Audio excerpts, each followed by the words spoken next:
खबरें। वित्त मंत्री निर्मला सीतारमण ने शुक्रवार को कृषि और इससे जुड़े क्षेत्रों के लिए बड़े ऐलान किए। ये प्रधानमंत्री नरेंद्र मोदी के 20 लाख करोड़ रुपए के राहत पैकेज की तीसरी किश्त है। वित्त मंत्री ने कृषि के बुनियादी ढांचे के लिए 1 लाख करोड़ देने का ऐलान किया। एसेंशियल कमोडिटी एक्ट में बदलाव का भी ऐलान किया है। वित्त मंत्री ने मछुआरों को नई नौकरियां देने का ऐलान किया। माफ कीजिएगा, नौकाएं देने का ऐलान किया। इससे 55 लाख लोगों को रोजगार मिलेगा और भारत का निर्यात बढ़कर 1 लाख करोड़ रुपए हो जाएगा। गृह मंत्री अमित शाह ने ट्वीट कर कृषि के लिए 1 लाख करोड़ रुपए के ऐलान का स्वागत किया और इसे भारत के कृषि क्षेत्र और किसानों के कल्याण को क्रांतिकारी कदम करार दिया। राहत पैकेज की तीसरी किश्त का CII ने स्वागत किया है। कृषि क्षेत्र पर खास फोकस को स्वागत योग्य कदम बताया। लॉकडाउन के बाद भी बड़े कोरोना ग्राफ पर कांग्रेस नेता राहुल गांधी ने नीति आयोग का मजाक उड़ाया है। राहुल ने ट्वीट कर लिखा कि नीति आयोग के जीनियस के हिसाब से 16 मई के बाद कोरोना का कोई ताजा मामला सामने नहीं आएगा।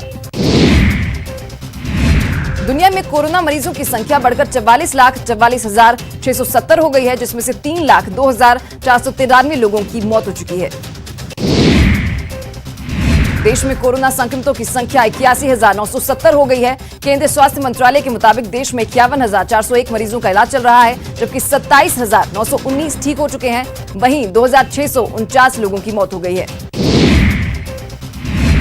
महाराष्ट्र में कोरोना मरीजों की संख्या बढ़कर 27,524 हो गई है, जिसमें से 1,019 लोगों ने अपनी जान गंवा दी है, जबकि 6,059 मरीजों को ठीक कर लिया गया है। दिल्ली में कोरोना मरीजों की संख्या बढ़कर 8,408 हो गई है, जिसमें से 115 लोगों की जान चली गई है, जबकि 3,045 मरीजों को ठीक कर लिया गया है। राजस्थान में कोरोना मरीजों की संख्या 4700 के पार हो गई है, जिसमें से 125 लोगों की जान चली गई है। वहीं पिछले 24 घंटे में 213 नए केस सामने आए हैं। गुजरात में कोरोना मरीजों की संख्या बढ़कर 9,591 हो गई है, जिसमें से 586 लोगों की जान चली गई है, जबकि 3,753 मरीजों को ठीक कर लिया गया है।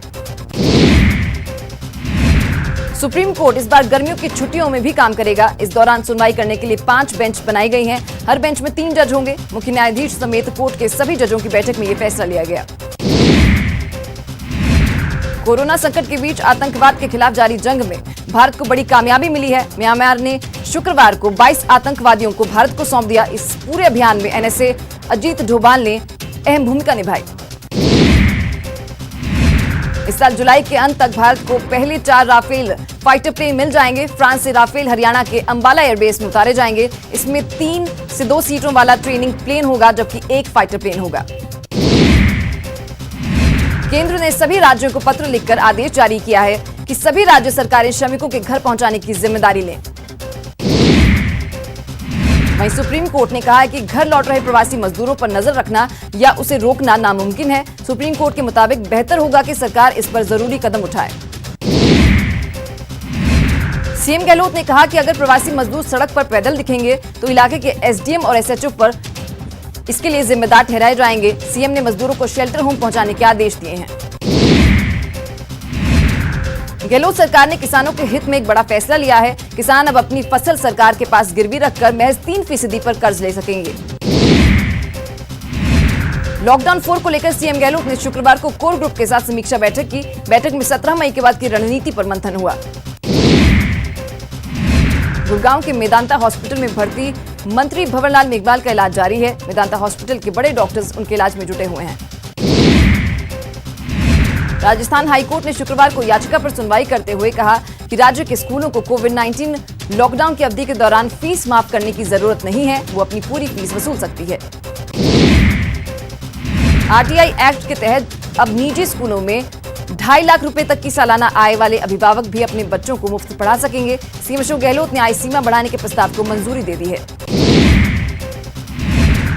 कोटा में एक ही दिन में 48 नए कोरोना पॉजिटिव मामले मिलने के साथ ही आंकड़ा 318 तक पहुंच गया है। वहीं प्रसूताओं के पॉजिटिव आने के बाद क्वारंटाइन किए गए 4 नवजातों को डिस्चार्ज कर दिया गया है।